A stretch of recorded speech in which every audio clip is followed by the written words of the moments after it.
So the title of my talk is what is human?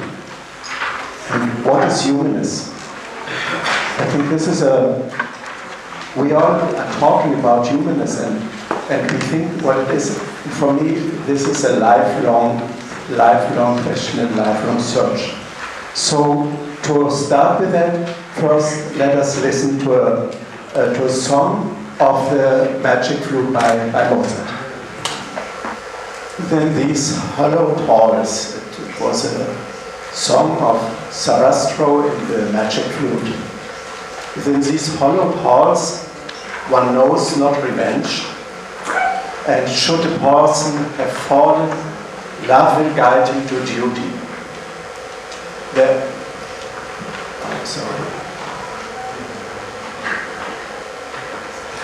Then wanders beyond the hand of a friend, cheerful and happy, into a better land. Within these hollowed walls, where humans love the human, no traitor can lurk, because one forgives the enemy. Whomever these lessons do not please deserves not to be a human being. In Mozart's song, the enamored Tamino comes together with Pamina. Both are initiated into the temple of wisdom. Guided by love, they accomplish what we can call a sacred marriage. What is it? Maybe Mozart's music let us feel what words only weakly describe. They speak of maturity, secrecy, and steadfastness, enabling these hollowed walls to be where human loves the human, no traitor can lurk, because one forgives the enemy.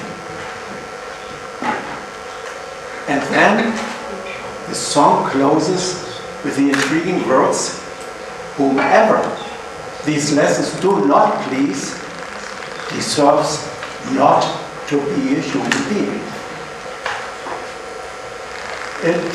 This song came out in 1791. It was a time where humanism came into its beginnings. It was a time of the French Revolution, and it was a time where humans focused on themselves and separated from the divine in a way. It is the dawn of Western humanism, the cultural matrix which still today structures the psyche not only of the Western mainstream. Who deserves to be a human being? Is human something to be developed? What about the traitors? Humans who are not able to forgive the enemy. Are there humans who are to be excluded from humanity? Are there human beings who don't deserve humanness? When we think about humanness today, we usually associate compassion, selflessness, and other noble values which may point to a close connection with God. The myth of the Jewish Christian Occident made the human being the crown of creation and superior to animals, superior to plants, and superior to all beings. When I think back, 80 years ago, the German Nazis excluded the Jews first from humanness and later from humanity. Today in Myanmar, Buddhist monks who devoted their life to the well-being of all beings and are not able to kill any insect agree to burn down villages of the Muslim minority. Rich or European countries allow their thousands of refugees from war, poverty, and climate damage drown into the Mediterranean. The exclusion from humanness is worldwide. It is a phenomenon of big collectives and also happens in small groups, as we call it cooling out or bullying. There is torture and there is a rape of women. There is abuse on many levels. Innocent children are affected. Are the perpetrators human beings too? Yes, they are. Are they evil human beings who have to be excluded from humanity? The civil law knows the term preventive detention, the exclusion of dangerous criminals from civil life. What is humanness? Is humanness cosmic love? This, my dear friends, depends on the human perspective. Here's a quote of the German priest and Zen master Williges Jäger. It says, enlightenment is not the instant when the water drop says, I am the ocean. It is not. But when the ocean says, I am the water drop. My next chapter is concepts about what is human. Here's the story of God and his creations. The planet Earth, plants, animals, and finally Adam and Eve. Humans should be in his image, close to oneness with him. God allowed them to live freely in the Garden of Eden and eat the fruits of all trees. With one exception, you know that. They were not allowed to eat from the apple tree in the center of the garden. Then God says they would die. After a while, the snake appeared and said, you won't die. If you eat from this apple tree, your eyes will open and you will become like God. You will know what is good and what is evil. You will know who you really are. Of course, Adam and Eve ate the forbidden fruit. They became aware of their nakedness and they felt ashamed.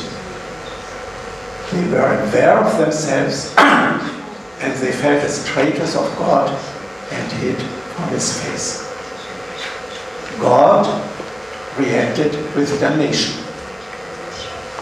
To the snake, God said, thou art cursed above all the livestock and all the beasts of the field.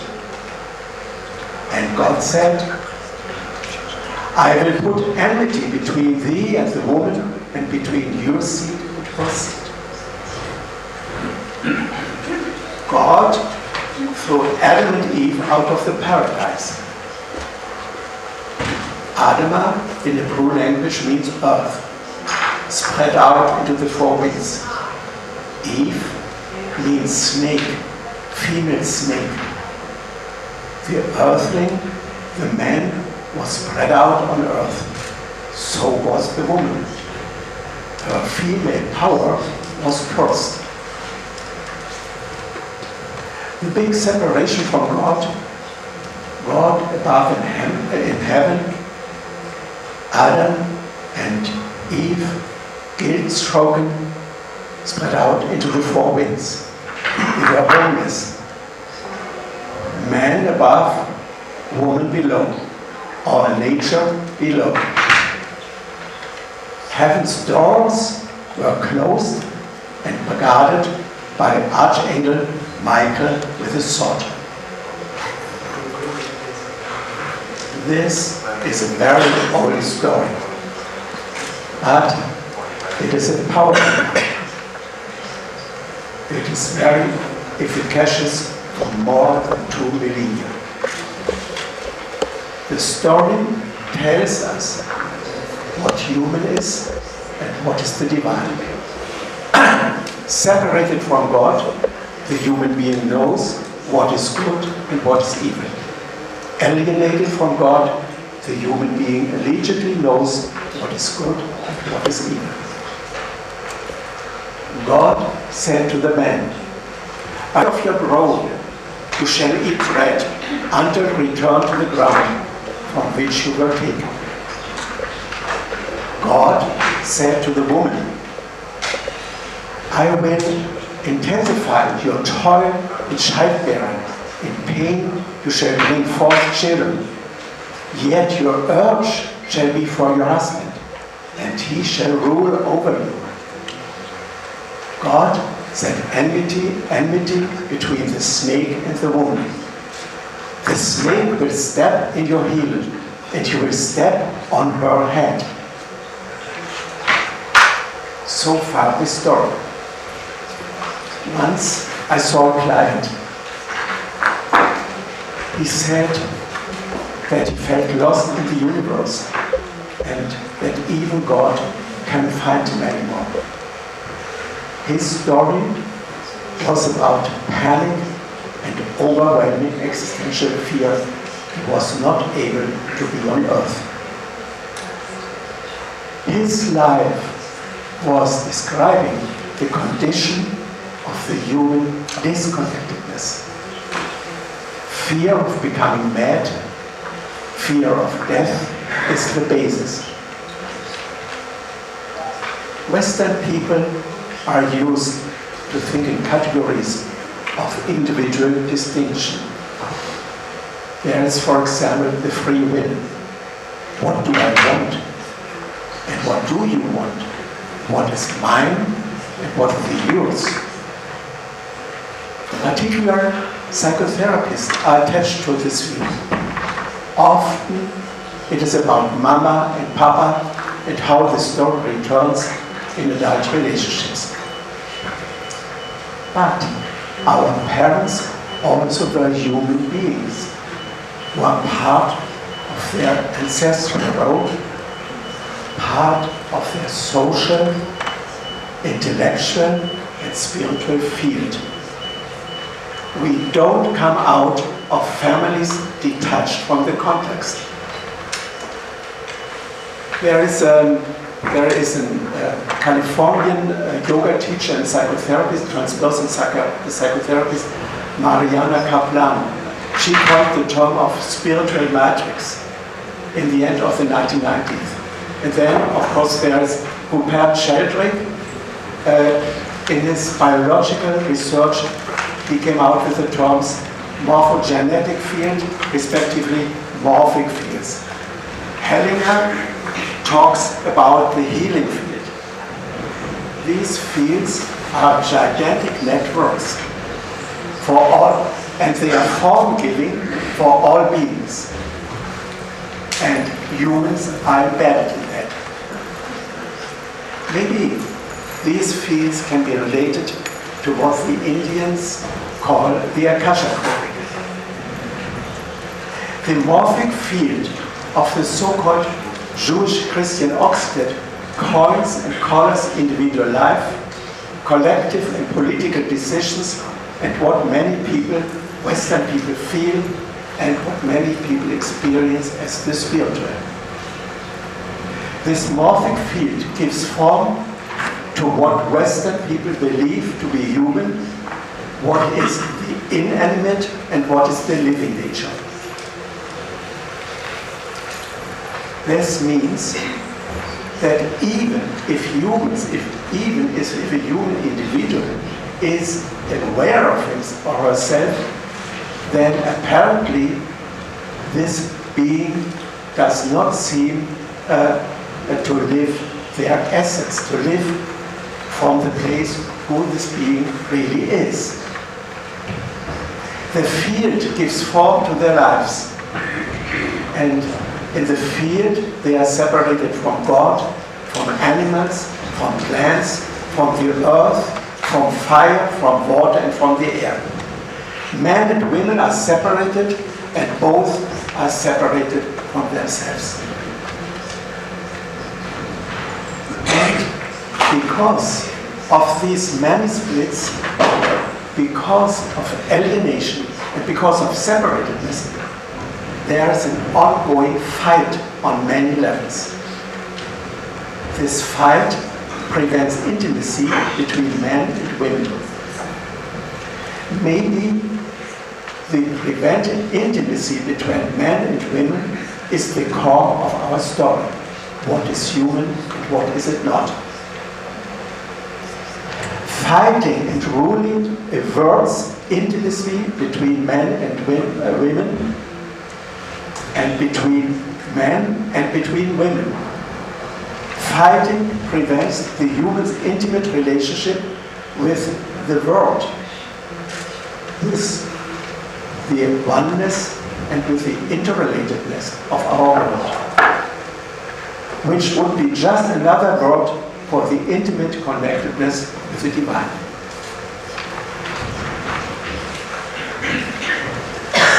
We also can see this separatedness as a story describing the Western identity. Our ego in its best sense. It is a concept about humans' relationship to nature and also to the divine. Some, nevertheless, may assume that this is the truth, but it is only a story. Are we at the crown of God's creation? Are we raised above all animals? Are we humans standing above all nature? Do humans have a free will? Do humans have a soul? Do humans have more intelligence, more language, more consciousness than all the nature? What about the spiritual path? Many think the spiritual path is about raising up from our animal nature. The story of the fall of man created a clear hierarchy. God, man, woman, animal, all the other nature. And this view we also can find in modern humanistic and transpersonal worldviews.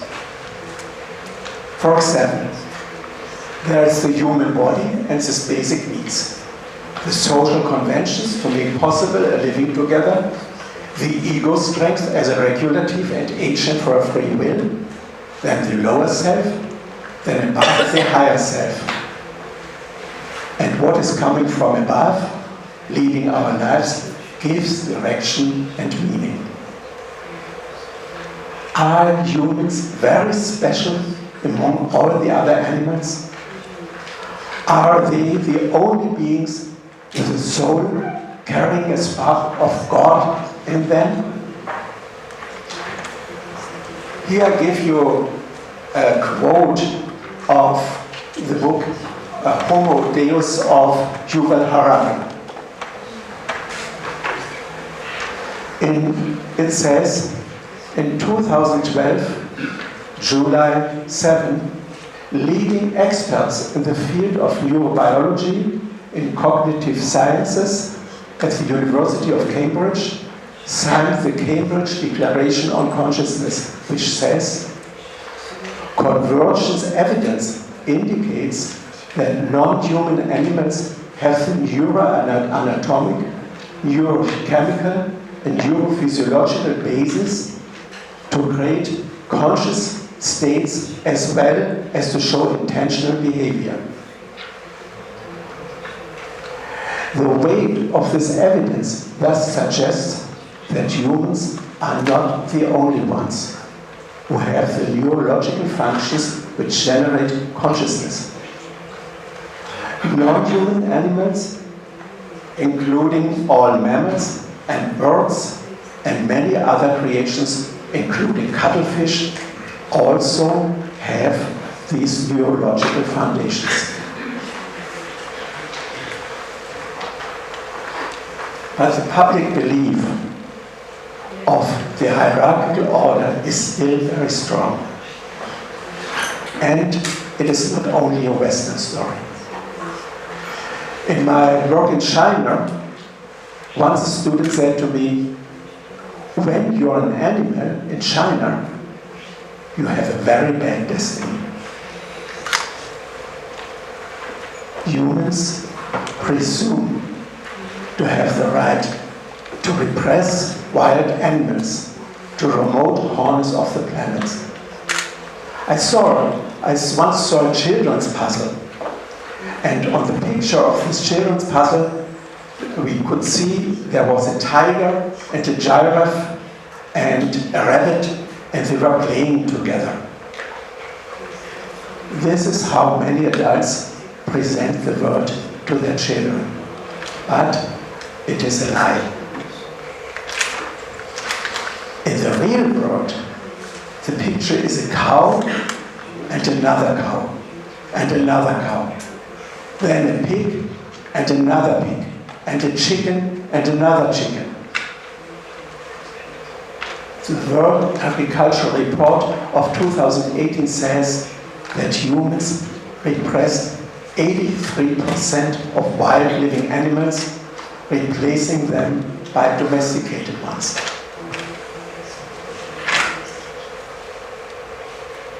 Animals are used as livestock.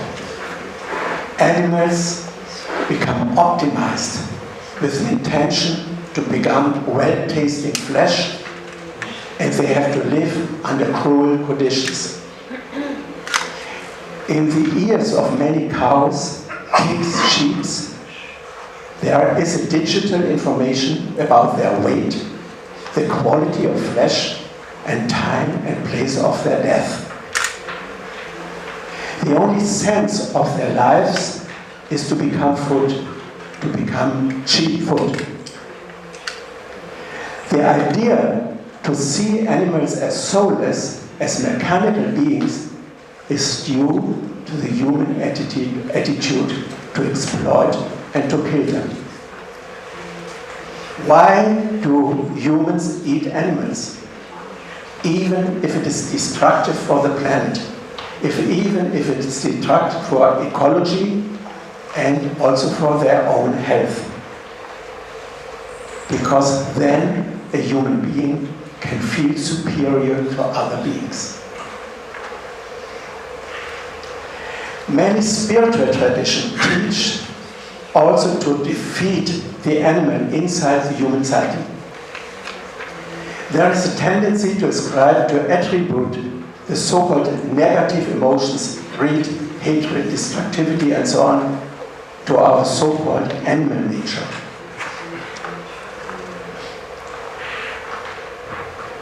Descartes called it res extensa and res cogitans, the mechanical animal with the rational human, and the ability to decide by means of his free will. But to me, this seems to be another elephant in the living room, the so-called free will. For neuroscientists, it's evident that 98% included the Nobel Prize Award bearers. 98% of our decisions are caused by neuronal and hormonal processes. Also, systemic psychology knows the interdependence of our decisions from the field we live in. And if you seriously think about your own life, how many important life changes happen due to your free will? Transpersonal psychotherapy knows also different ways of working with the so-called animal shadow. In holotropic states of consciousness, these so-called negative emotions come up as an evolutionary process. If the experiencer dares to follow his greed, ignorance, envy, hatred to the bottom line, these emotions don't have to be defeated. They transform into benevolent feelings.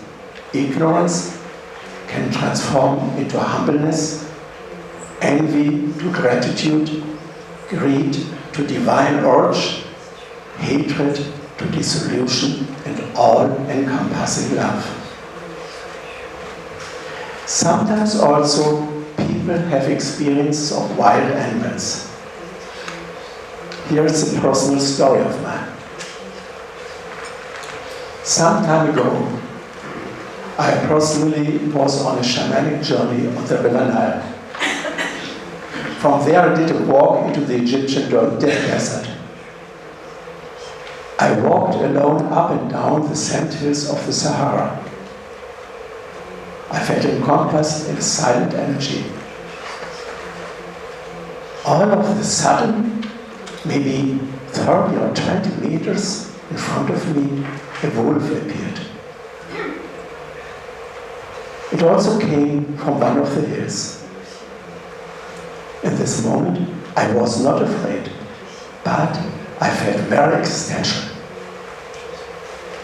With a clear view, the wolf looked at me, I looked at him, our eyes met.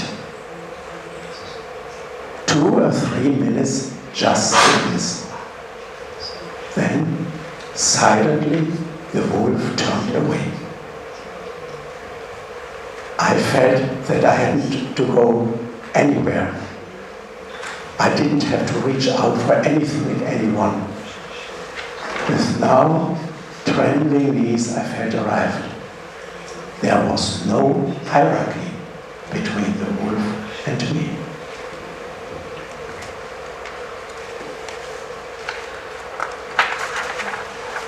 Don Gad and Christopher Cohn, you know them maybe as the authors of the Spiral Dynamics.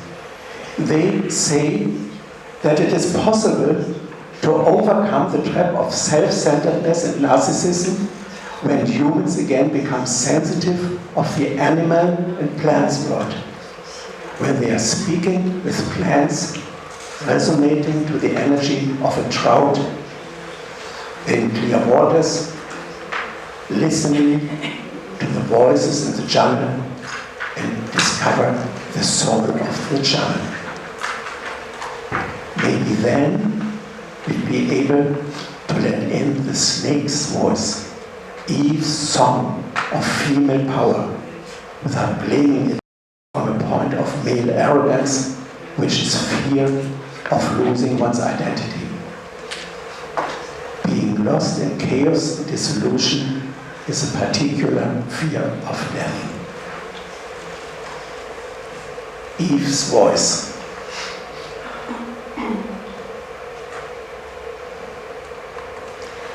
For me, there is no doubt that the sacred marriage is the core of humanness. Humanness has many facets, a big diversity of forms to be expressed. Nevertheless, to merge the male and the female is an alchemistic process, creating the goal of humanness. How can the sacred marriage become realized? Some say that this is an inner psychic process. A man becomes aware of his female part, the anima of his animus. Recently, a good friend of mine talked about his sexuality. A good friend of mine gave up her sexual activities with her husband because she felt liberated from all desires and felt the divine love, which, as she said, was 10,000 times more fulfilling than sexual love. Her husband developed a difficult to treat nerve disease. Why then does a woman and a man come together? Is it because of sex? Here are 2 examples. It is a comedy it's also an old story, it's a comedy by Aristophanes. He is a comedian writer of the old Greek theater around 450 years before Christ. In his comedy Lysistrata, love-lorn women lure men into their beds to prevent war. The Greek women of the 4th century before Christ wanted to urge men sexually to peace inside and in the world. In 1961, the comedy was about to be broadcasted in Germany and in German TV station, but then it was forbidden because this comedy would hurt the moral sense of the population. Germans at that time felt so guilty and ashamed after the Nazi war, so many of them shifted this burden into their understanding of sexuality. Another story. It is the hippie story. Make love, not war, the hippies said at the end of the 1960s. 50 years ago, the Beatle John Lennon and his wife Yoko Ono invited the public to their bed-ins. Sex as demonstration for the world peace. For me, it is not only interesting that the public sex of John and Yoko didn't have a direct effect on the world peace, but that it contributed to the collapse of the Beatle group, with the boys using Yoko Ono as a scapegoat. She was blamed to control John's potency. Make love, not war. But apparently, also this kind of intimate relationship was not free of war. Unfortunately, something does not work when we say peace in bed, peace in the world.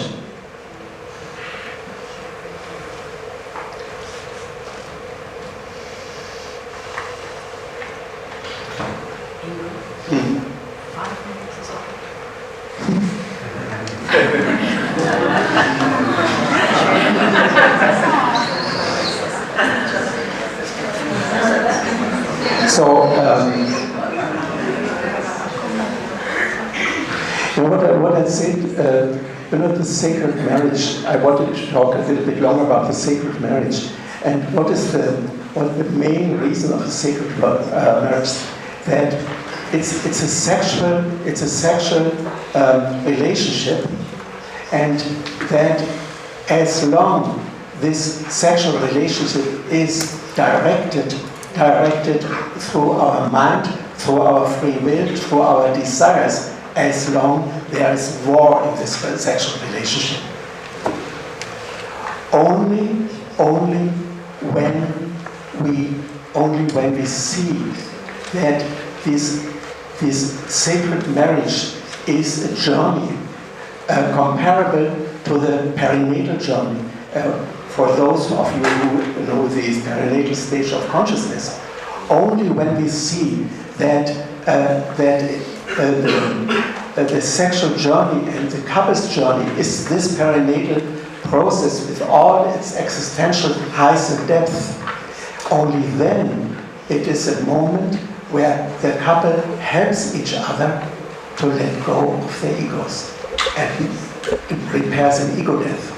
A sacred marriage, really, the precondition of a sacred marriage is that the couple has an ego death.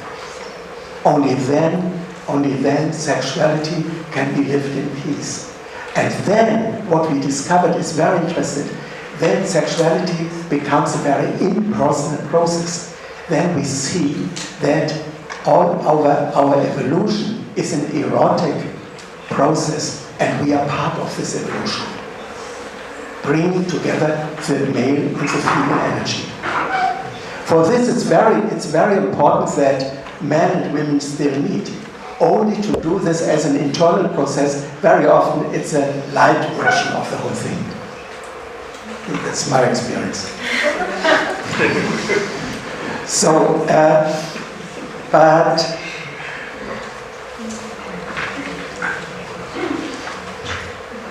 can I have a little bit more?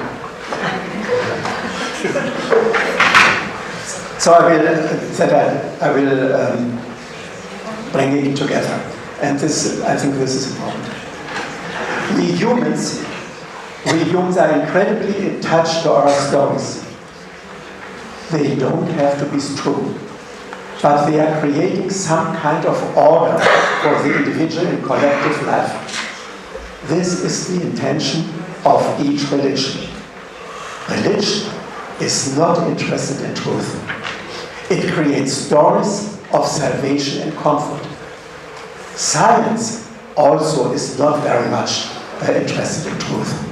Science very often is captivated by power. Spirituality, on the other hand, is the radical discovery of the truth. But it has to be radical, otherwise it becomes an esoteric religion. True spirituality goes beyond concepts and stories. Stories are created by the human consciousness. It is what consciousness does. It creates stories. It is its nature. The Jewish-Christian Occident started with a big must. Humanism replaced this by the free will. The free will is a big I want. Both are stories ending up in a trap, because there's always the limitless desire and this limitless greed to nourish the own ego. The biosciences today see an ongoing evolutionary chain where the human is included as human animal. Intelligence, emotions, language, consciousness are not limited to the human. But humans are the only storytelling beings. Stories don't have to be true, but they create sense and cohesion. They create an ego identity and the basis of social cooperation. Now, as you know about Bernadette reminded me to end, and I could go on with this talk for hours, and contemplating how human beings try to overcome hunger and diseases. They did it, but they did it according to their story of their culture. And these stories encompass individual and collective egos. The story of humanism now is coming to its fulfillment, and so we can become aware of its other side. Humans wanted to do the good, but they were separated from God, from others, from themselves. While trying to do the good for their people, they exploited more and more the treasures of the planet. Asian countries, Russia, North America, and particularly Europe, waged wars and invented racist stories of their legitimation. I will not continue with this. Instead, I will ask you just one question. When you hear somebody say, listen to yourself, trust yourself, follow your heart, do what feels good for you, is this what we humans should do to be human? Or is it just another story? What do you think about the free will? What do you think about the drama of decision making? What really is authenticity? What is the authentic expression of the ego? I'm very sorry to say this. In my experience, these are also stories which has the belief system of humanism with all its hierarchies in the background. It is not what humans are. If you courageously look at the results of modern brain research in neurosciences, you may read the sentence I just heard from a friend who commented a difficult relationship with a woman. He said, it was just the result of a hormonal upheaval.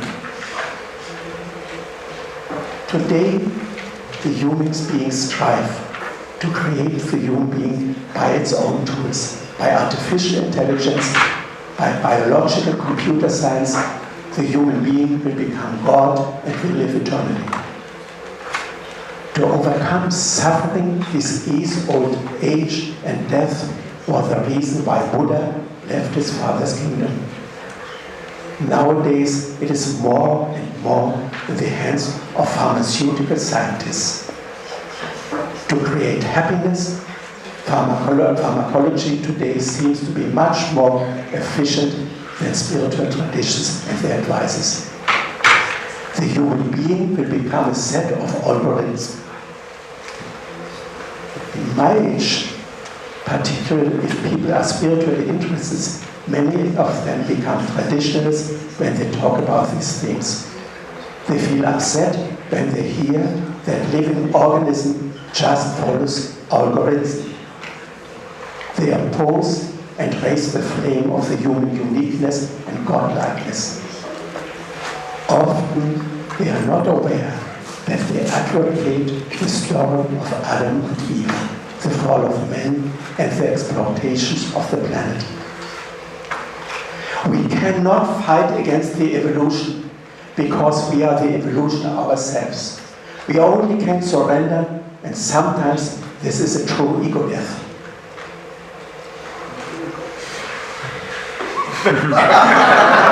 But there is no reason to become upset, because everything I mentioned here are just stories. Individual stories, collective ones, and spirituals. The truth of our world, the question of who I am, is a mystery beyond stories. Computer sciences will help us to understand. Computer and neurosciences will confront the human race with what spiritual traditions since their onset call the void, shunyata, stillness. It will be a deep look into the mirror where we see ourselves. And what we discover, there is a stillness which is beyond the absence of noises. Stillness beyond all stories. Then, just we love and we don't understand. Thank you very much.